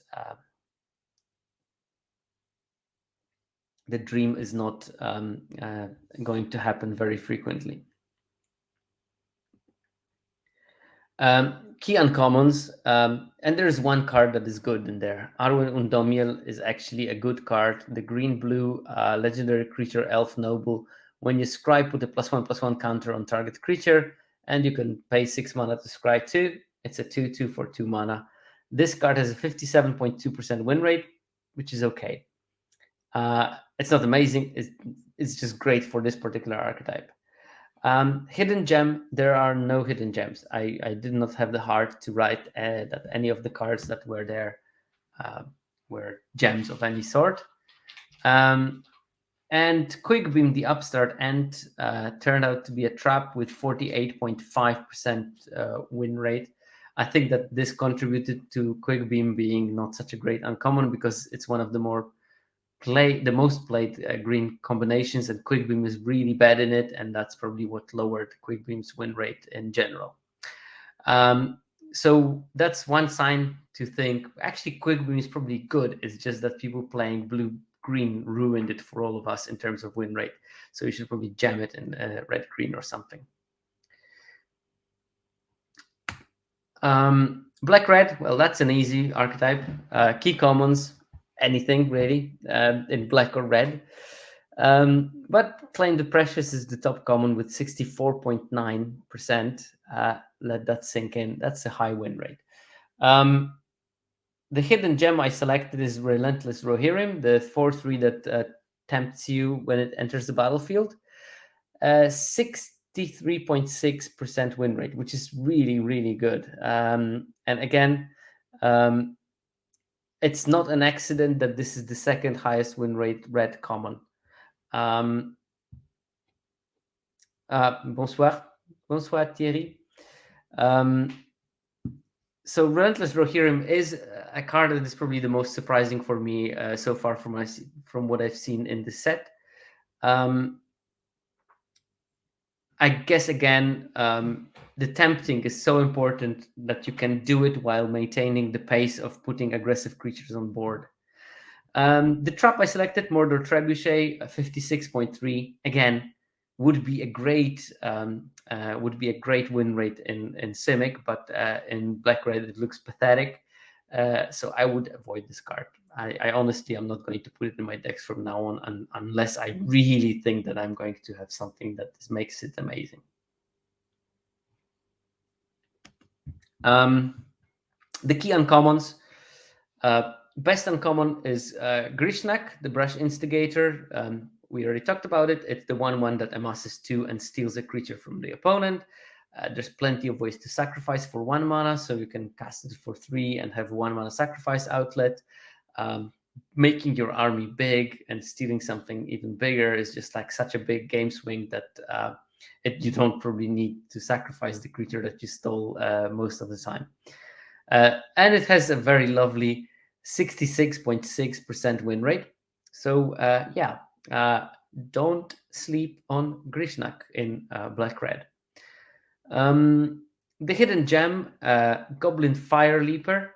At the 2 mana 1/1, you can pump it for 2 mana and gets +1/+0 until end of turn. And when it dies, it deals damage equal to its power to target creature and opponent controls. So you pump it for 2, you kill a 2/2, and then it still pings another 2/2 is lovely. It has a win rate of 62.3. And now I'm going to give you another number. It's the 12th highest win rate uncommon in Black Red. 12th. So there are 11 ones with higher win rate between 66 and 62.3. Just shows you the depth of those cards. Legitimate business person asks out of curiosity, what's Foray of Orcs at? I don't remember the number by heart, but it doesn't matter. It has over 62% win rate. It probably is around 64, and it's probably like in top 4 best uncommons in Black Red. It's just that all those cards are just amazing. It's number 2 at 65.9. Well, there you go. And someone is asking about Grond. Grond is lower than all those things. It's at 57.7, which I would consider the first of the poorly performing uncommons. I think that March of the Blackgate at 60.4 is just above it, and that's the end of the good uncommons for the black red. So Grond is already on those like more dodgy kind of cards. As for a trap at measly 56.9% win rate, we have Gorbak of Minas Morgul, the 2-mana 2/2 that whenever a goblin or orc you control deals combat damage to a player, you may sacrifice it. When you do, choose one, draw a card, or create a treasure token. Actually, might work well with Goblin Fire Leaper, but I would still not put it in my deck. Because if I connect with something, I probably don't want to sacrifice it, unless I really have to.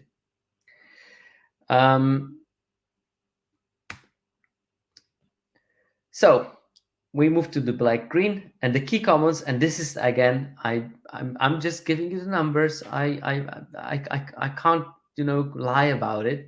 Best uncommon in terms of win rate in black green is Morgul Knife Wound.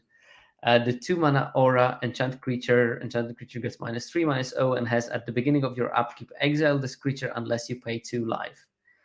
And it has 63% win rate, and I'm mind boggled because I don't see that card being played in any of my decks ever, and now I have to think about it. Should I be starting to play more Morgul Knife Wounds for some reason? And the answer is probably. It is small number. It will, I'm sure, go down, but I have to report the numbers that I find. So yeah.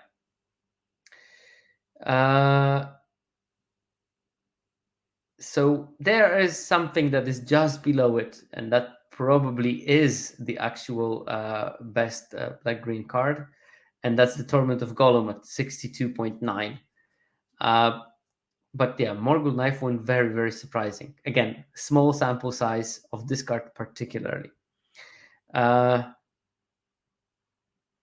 hidden gem is the Mirror Guardian. I already mentioned the 3-mana 4/2. When it dies, the ring tempts you. Also good here, not only in red green. Mirror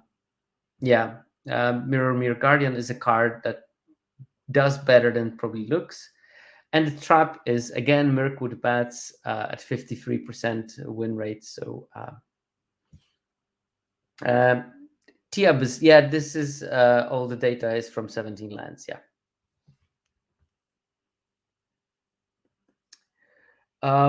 Key uncommons, the best uncommon in this archetype is the Bitter Downfall, 64.3.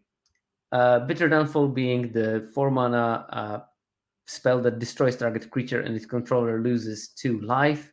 It costs 3 less to cast if it targets a creature that was dealt damage this turn, which will very rarely come into play.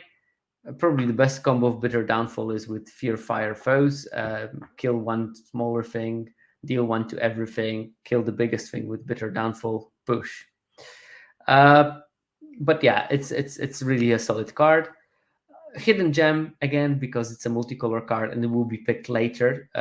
So it's not that hidden. Everyone knows it's good. It's just like not many people know that Golgari is actually a decent deck. Is Old Man Willow. We already talked about that card. The 4-mana power and toughness equals to the number of lands you control, and sacrificing creatures or tokens when it attacks can give something -2/-2 until end of turn.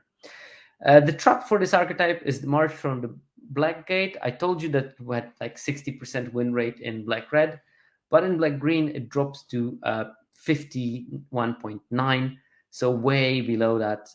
March of the Blackgate being the enchantment that grows your army every time it attacks. The Bitter Blossom at Home.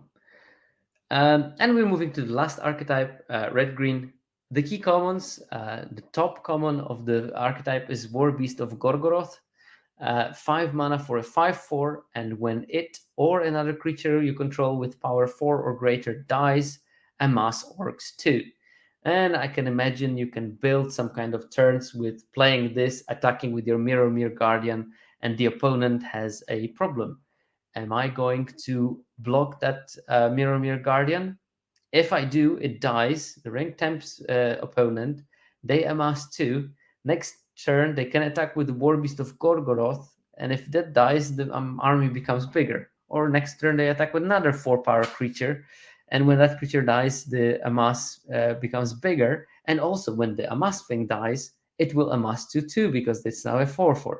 So it can create a lot of interesting things, and has a solid numbers of 60.8% win rate in an archetype that is not one of the strongest. So again, it seems like there's not so many of those 4-power or more payoffs, but War Beast of Gorgoroth is one of them.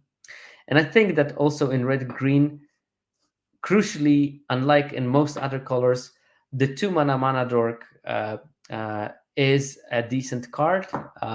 It's, I think, in the top 3 commons for that archetype, if I'm not mistaken. Oh, it's 4th actually. Woe's Pathfinder, it has 59% win rate. So in red green, you do want to ramp a bit, it seems.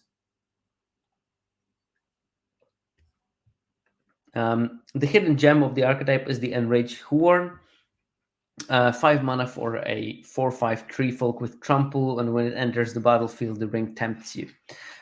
So again, does what the archetype is supposed to do on the tin, and that is 4-power creatures are important. The trap for the archetype is Mushroom Watchdogs. The 2-mana 2/2, you can sacrifice for food and put +1/+1 counter on it. 45.5% win rate is really low, and that's probably you don't want to go on any food synergies. You just want to ramp early, control the board early, and then start churning out chunky creatures and killing your opponent like this.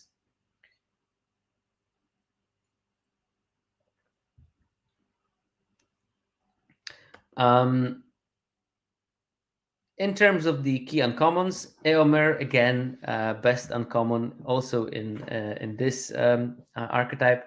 It's like almost every archetype that had red, except for black-red, had Eomer as the top uncommon. 63.1%, really great card. Hidden gem, again, because of its multicolor nature, it's being picked later, is Strider, Ranger of the North, 4 mana 4/4 with landfall. When a land enters the battlefield until under your control, target creature gets +1/+1 until end of turn. Then if that creature has power 4 or greater, it gains first strike until end of turn. This, again, really good with the Mirror Guardian. If you can engineer a turn when you play Strider, play a land, and your 4/2 becomes a 4/2 first 5/3 first striker, it's very hard to deal with. And Strider doesn't have that amazing win rate of 55.8 is not insane, but it's solid. It's 3C Open is saying that Signpost is a C in its own deck. It's not really a C because the average win rate of red green is 53%. So 55.8 will be way above average for red green. And I think that there is something in that deck, and maybe people need to figure out better how this should be built. And I think that Strider, those 4-power synergies and ramping are key to figuring out how to play red green. There are no traps in red green because the data was pretty low. It's the least played archetype by 17 lens users. So I just decided not to show you that anything is a trap because the numbers were so low that it might be just due to variance that something has a low win rate. All right, that concludes the archetype analysis, but I have one little piece of candy for you before we wrap up. I will look at the openness of the colors, and as you can see, there's a big sign that this graph is from MUM, early data, because I'm going to explain to you what openness is. So basically, what I calculate is how many good cards for each particular color combinations will you on average see in a pod on Arena. And this is for mom. So early in the format, you saw roughly 48 good Demir cards in an average pod that you opened, that you played in. You 48 good Demir cards will pass through you in that pod. I calculated simply. I look at the ALSA, the measurement of how late do you see cards on average. I take all the cards that have a win rate of 56% or higher for the particular archetype, and then I basically calculate from ALSA how many of those cards you will see, because I know how many on average you will open in a pod, and then you can sum them up, and that's it. So in the beginning of the MUM, you saw roughly 48 good Demir cards, 42 good Azorius cards in your pod, and 40 Golgari cards, but you only saw like 13 Boros and Gruul cards. And of course, if on average you will see 48 good Demir cards in your pod, you will have a selection of what to pick. Of course, some of them you will see in the same pack. You'll have like 4 good Demir cards in a pack, and you can only pick one of them. So seeing 48 doesn't mean that you can pick 48, especially that you can only pick 42 cards in total. But that means that you will have a really good selections of cards that you can play. You'll probably be able to pick more than 23 cards in that color in an average pod.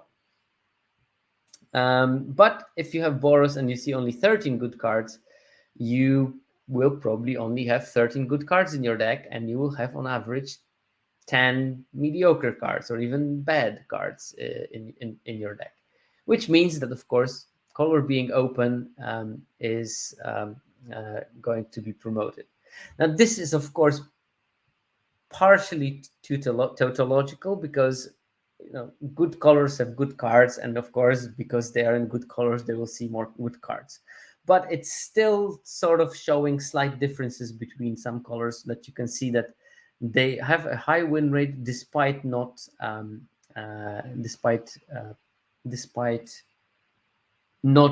being so open, and that probably means that these are powerful colors. And in some colors, you will see that there is plenty of good open cards passing you, but the win rate is not high, and that very often will mean that we didn't figure out how to build those decks correctly and how to draft them correctly, and that there is potential in that color to improve, because there is more good cards than the results indicate. So the problems are with build and maybe play patterns. But anyway, these are the numbers for MUM. As you can see, the top color pair 48. Then you got a bunch of them 40, 35, that kind of range.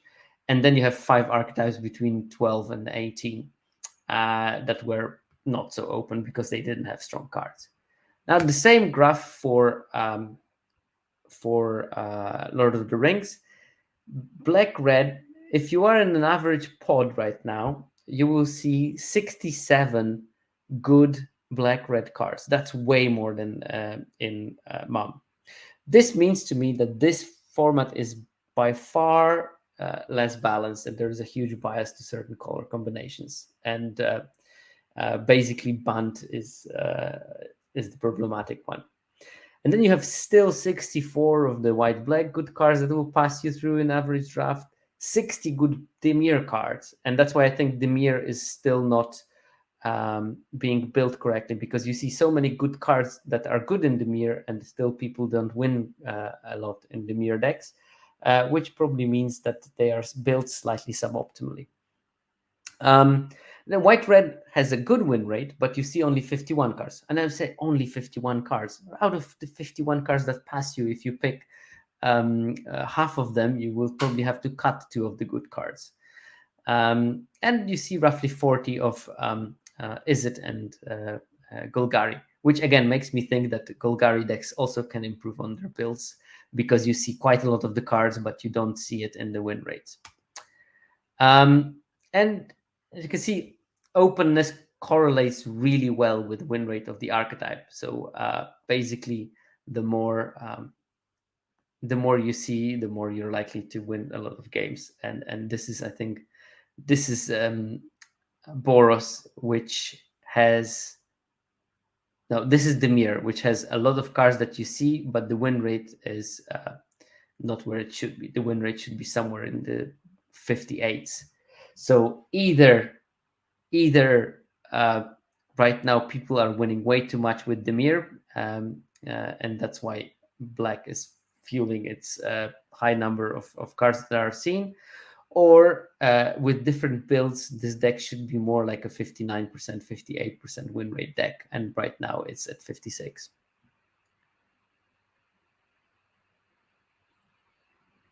Yes, it's a pseudo tautological. It's not completely circular, but there is an impact of the strength of the color per on how many cards you will good cards you will see, because the more strong the color, the more good cards you will have. But it's not completely circular. That's why I'm using it, because these are more like a positive feedback rather than circular. So they strengthen each other rather than going in loops, and it's different in that way. But you're right, you have to look at this data carefully, because openness is linked to win rate, therefore the high correlation. But it's not a complete correlation, which shows that there are some things that don't fit into that correlation, and that's where I'm looking for my potential color pairs that I think are underperforming compared to what they should be doing. And that's probably because of how people are building their decks. All right. And that's it. We have managed to do it in just 2 hours. So I would like to thank you to the 17 Lands team. I know that every time that there is a new set release, they work tirelessly. Viral Misnomer, Hululu, Grant Wu, ZTM, especially ZTM is doing a lot of work. And thanks to Fake Jake Brown for releasing this in a podcast version. Yet again, I have a typo in their nickname. Should be E at the end. And of course, thanks to all the patrons. I recommend people to join the Patreon if they want to have additional benefits like the question of the week. And thanks to Asescu and Mana Junkie, who are making the music I used for the podcast intro. And with that, I'll see you next week to talk about maybe slightly more mature data in Lords of the Rings set. But till then, bye.